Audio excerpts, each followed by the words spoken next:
ساتھ جانے کو کچھ بھی نہیں بس ملے گی تو 2 گز زمین، ساتھ جانے کو کچھ بھی نہیں بس ملے گی تو 2 گز زمین، جانے پھر کیوں پریشان ہے آدمی آدمی کے لیے۔ حضرات، میں آپ سے یہ عرض کرنا چاہتا ہوں، مرنے کی دیر نہیں ہوتی لوگ دفنانے کا ذکر کرتے ہیں، مرنے کی دیر نہیں ہوتی لوگ دفنانے کا ذکر کرتے ہیں۔ ایسے دوست ہیں ہمارے جو ایک دم دفنانے کا ذکر کرتے ہیں، یعنی ہمیں مرنے کی دیر نہیں ہوتی، جلدی سے فون کر کے ہر انسان پوچھ لیتا ہے کس وقت دفن کیا جائے گا۔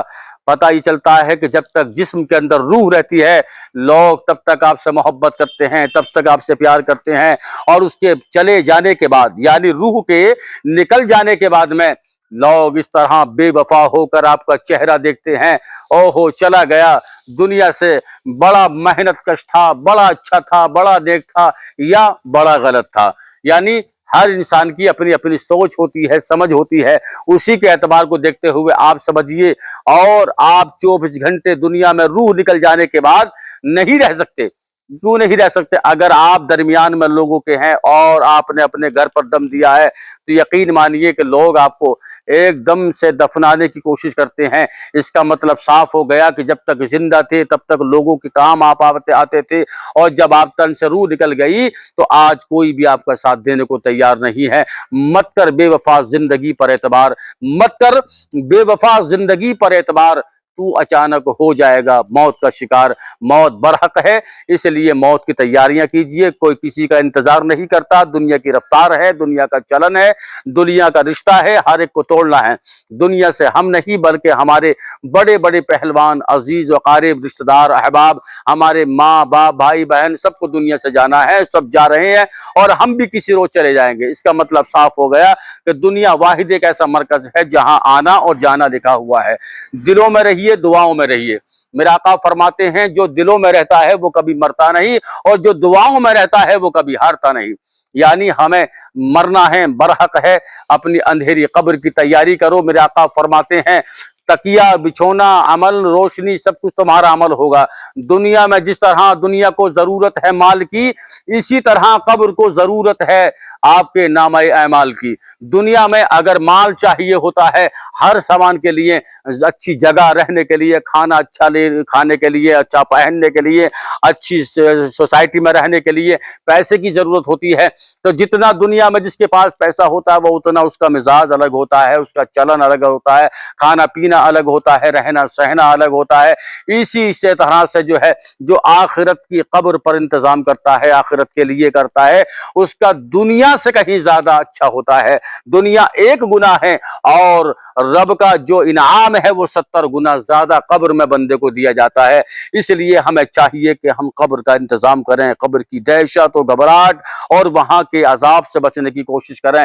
جہاں تک ہو سکے اپنے رشتوں میں محبت کو لائیے، اپنے رشتوں کو پیار محبت میں لے کر کے آئیے، اس لیے کہ جب ہم دنیا سے جا رہے ہوں، جنازہ ہمارا کاندھوں پر رکھا ہو تو لوگوں کی آنکھیں نم ہو رہی ہوں، آنکھوں کی جو پلکیں ہیں وہ بھیگی ہوئی ہوں، اور دعا نکل رہی ہو کہ جو یہ کاندھے پر رکھا ہے نا، یہ میرا عزیز ہے، میرا محبوب ہے، اور میں اس کو چاہتا تھا، پروردگار تو اس کے گناہوں کو بخش دے، اس کو دفن ہونے سے پہلے اس کے گناہوں کو بخش دے۔